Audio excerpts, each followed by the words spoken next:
Om Swastiastu. Halo teman-teman semua, kami dari SMK Kesehatan Bali Dewata.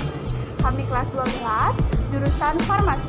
Nah, sebelum kita mulai videonya, kita akan memperkenalkan diri dulu. Nama saya Rai, absen 11. Saya Tari, absen 41. Saya Adelia, absen 1. Saya Lestari, absen 2. Di sini kita akan menayangkan sebuah video yang bertujuan untuk mengedukasi kalian tentang obat yang digunakan penderita sesak nafas akibat asma. Tonton video kita terus ya. Dadah!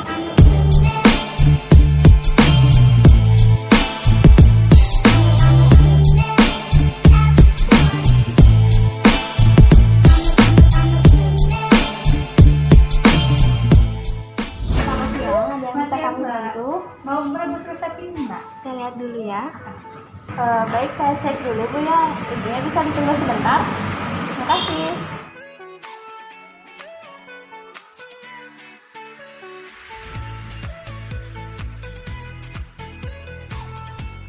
Pasien atas nama Sekar. Ya. Pasien atas nama Sekar. Alamat Jalan Bina nomor 201. Di sini saya mau konfirmasi tentang harganya 150.000.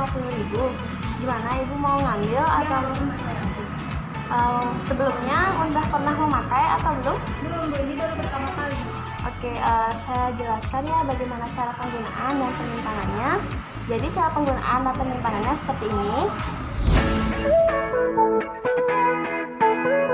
Nah, di sini kalian pasti belum tahu kan apa sih itu Ventolin inhaler? Ventolin inhaler merupakan obat inhalasi yang digunakan untuk mengatasi sesak nafas akibat asma. Ada 3 bagian di dalam Ventolin inhaler. Yang pertama, ada bagian penutup. Yang kedua, ada bagian mouthpiece. Dan yang ketiga, ada bagian tabung yang berisikan obat dari Ventolin inhaler tersendiri. Cara penggunaan Ventolin inhaler, yang pertama, kalian cuci bersih tangan kalian atau kalian bisa menggunakan handscoon. Yang kedua, berdiri atau duduk tegak saat ingin memakai Ventolin inhaler. Yang ketiga, lalu buka penutup Ventolin, kocok 5-10 kali. Jika kalian baru menggunakannya pertama kali, semprotkan ke udara untuk memastikan Ventolin berfungsi dengan baik. Lalu, kemudian, miringkan kepala agak sedikit ke belakang, tarik nafas perlahan lalu hembuskan.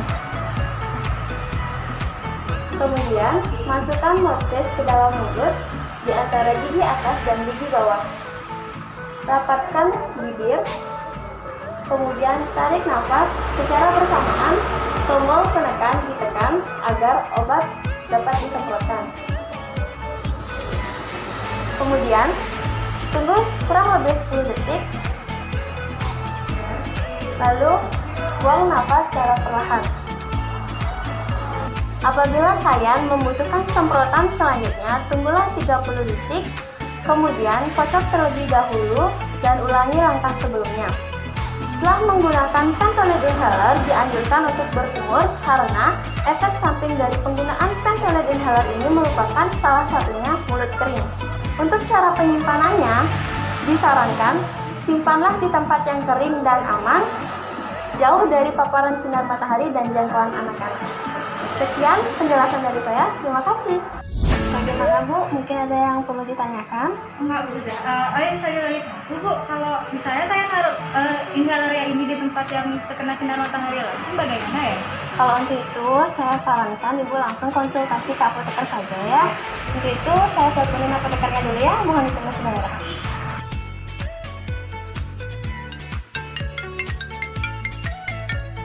Halo, selamat siang. Bu, selamat siang. Hari ini Ibu ada waktu? Iya, untuk 30 menit ke depan saya kosong. Kalau boleh tahu itu konsultasi apa ya? Ini ada pasien yang ingin konseling tentang inhaler. Oh, ya. Saya arahkan langsung ke ruangan dulu ya. Terima kasih. Iya.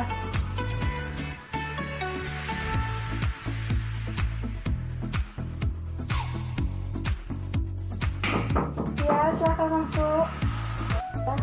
Bu, silakan.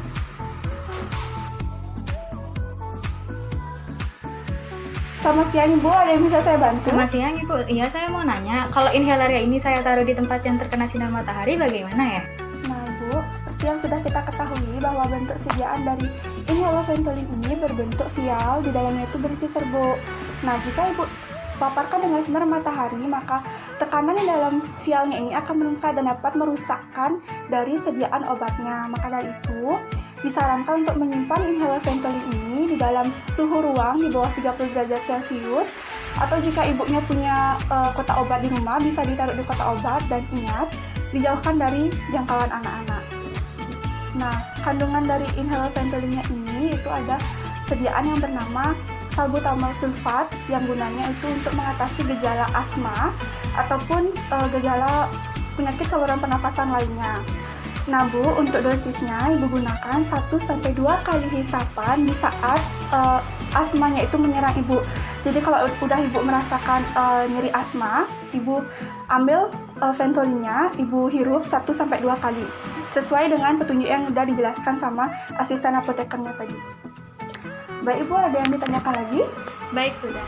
Bu, kalau tidak salah, inhalernya ini bisa digunakan lagi kan? Bagaimana cara membersihkannya? Baik Ibu, untuk cara pembersihannya akan saya tunjukkan. Yang pertama, buka logam tabung obat, letakkan pada bagian yang aman dan jauh dari jangkauan anak-anak. Yang kedua, buka bagian penutup dan cuci bagian tabung, aliri dengan air mengalir melalui tabung, kemudian dibalik melalui mouthpiece, kemudian angin-anginkan tabung, kemudian letakkan pada tempat yang kering, diamkan selama 24 jam, dan jangan gunakan tabung selama tabung masih basah. Bagaimana Ibu, sudah paham untuk cara pembersihannya?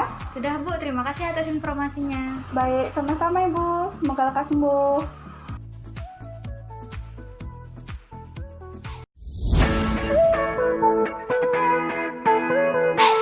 Selamat siang, ada yang bisa kamu bantu?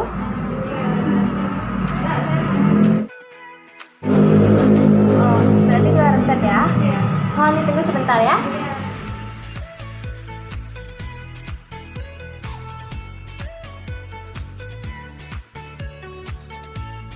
Pasien atas nama Adele.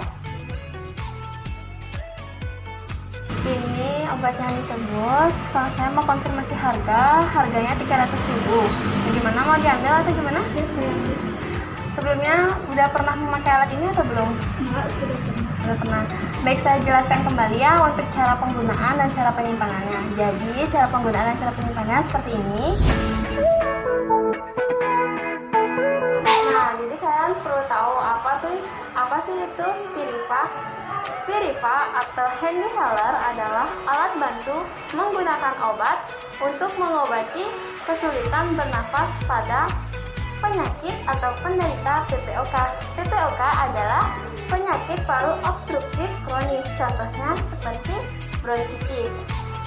Bagian-bagian dari Spiriva, yang pertama ada penutup, yang kedua ada mouthpiece, yang ketiga ada base atau bagian dasar, yang keempat ada tombol penekan, dan yang kelima ada center chamber atau tempat memasukkan kapsul.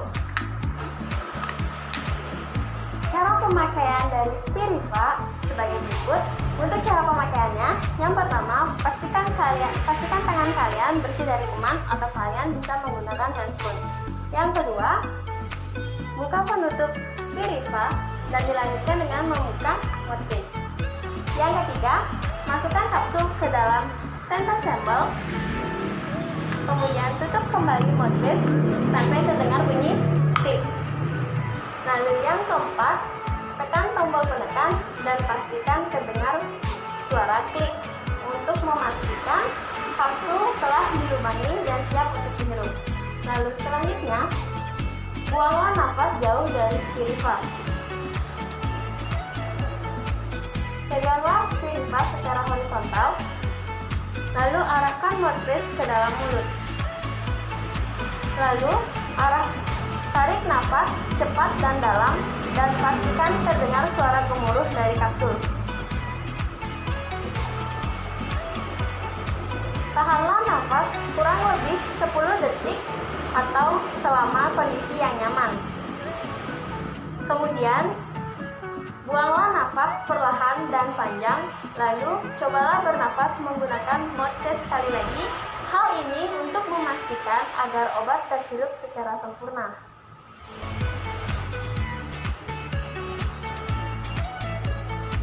Setelah selesai menggunakan Spiriva, jangan lupa untuk mengeluarkan kapsul.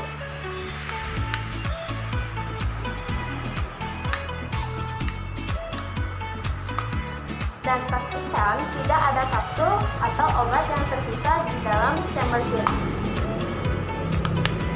Untuk cara penyimpanannya, disarankan untuk disimpan di tempat yang kering dan aman, jauh dari paparan sinar matahari dan jauh dari jangkauan anak-anak. Terima kasih. Baik, sampai di sana masih ada yang ditanyakan? Ada. Untuk satu kapsulnya bisa dipakai berapa hari ya, Kak?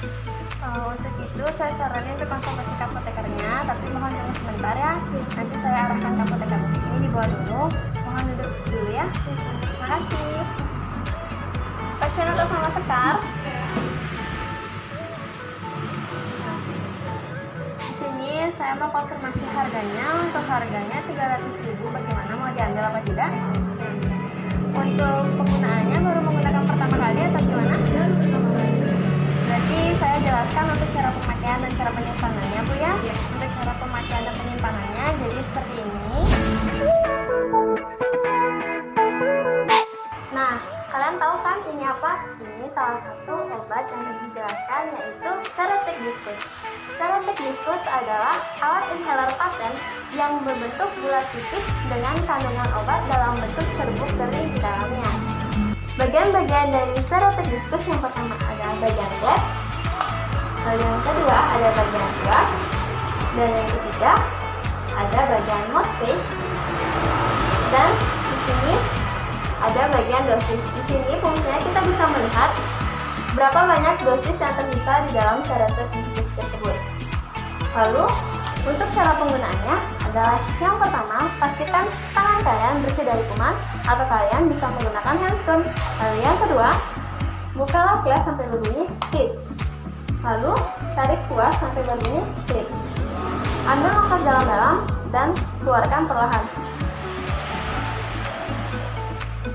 Masukkan mouthpiece ke dalam mulut, kemudian tengadahkan kepala, hirup dalam-dalam dan cepat.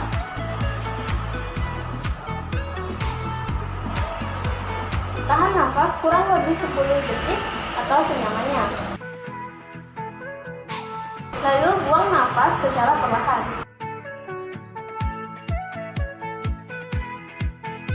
Untuk cara penyimpanannya, disarankan untuk menyimpan pada suhu ruang yang terhindar dari paparan sinar matahari dan terhindar dari jangkauan anak-anak.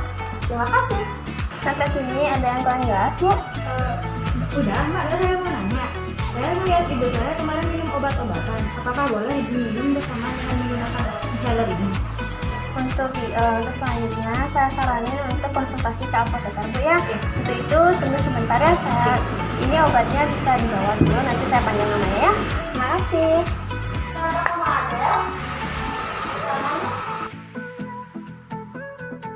Silakan dulu.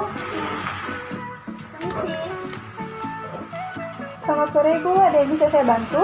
Selamat sore Bu, ada yang saya mau tanyakan, satu kapsul itu berapa kali bisa dipakai dalam sehari? Sebelumnya Bu, udah pernah menggunakan inhaler Ventolin? Sudah Bu, tapi tidak mempan. Baik Bu, sebelumnya untuk penggunaan inhaler Ventolin dengan inhaler Spiriva itu berbeda. Inhaler Ventolin itu digunakan setiap kali terjadi serangan asma. Sedangkan inhaler Spiriva digunakan 1 kali sehari 1 kapsul saja. Penggunaan inhaler Spiriva ini kapsulnya jika sudah digunakan untuk 1-2 kali hisapan, cangkang kapsulnya itu harus segera dibuang dan nanti diganti dengan kapsul yang baru setelah untuk penggunaan selanjutnya. Nah Bu, untuk dalam sediaan inhaler Spiriva ini Kapsulnya itu mengandung obat yang namanya itu tiotropium bromida, yang gunanya itu untuk mengatasi gejala asma yang disebabkan oleh bronkitis. Jadi ada efek sampingnya juga. Efek sampingnya itu bisa terjadi mulut kering. Jadi ketika ibu telah selesai menggunakan Spiriva, ibu bisa berkumur untuk menghilangkan efek mulut keringnya. Dosisnya itu digunakan 1 kali 1 kapsul setiap pagi setelah makan ya Bu. Ada yang mau ditanyakan lagi? Oh begitu. Lalu bagaimana cara membersihkan Spirivanya itu?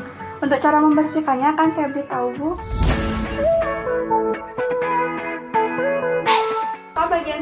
Seluruh bagian inhaler Spiriva, lalu alirkan pada air mengalir.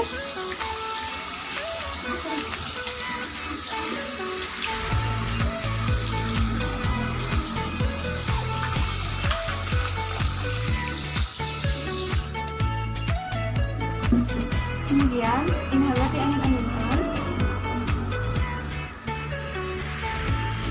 dan letakkan pada tempat yang kering.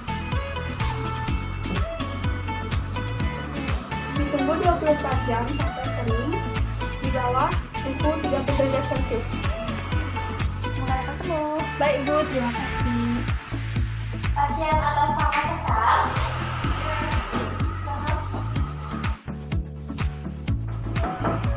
Siang. Ini ada yang mau konsultasi inhaler Bu. Oh ya, silakan duduk. Ini sih. Selamat sore Bu, ada yang bisa saya bantu?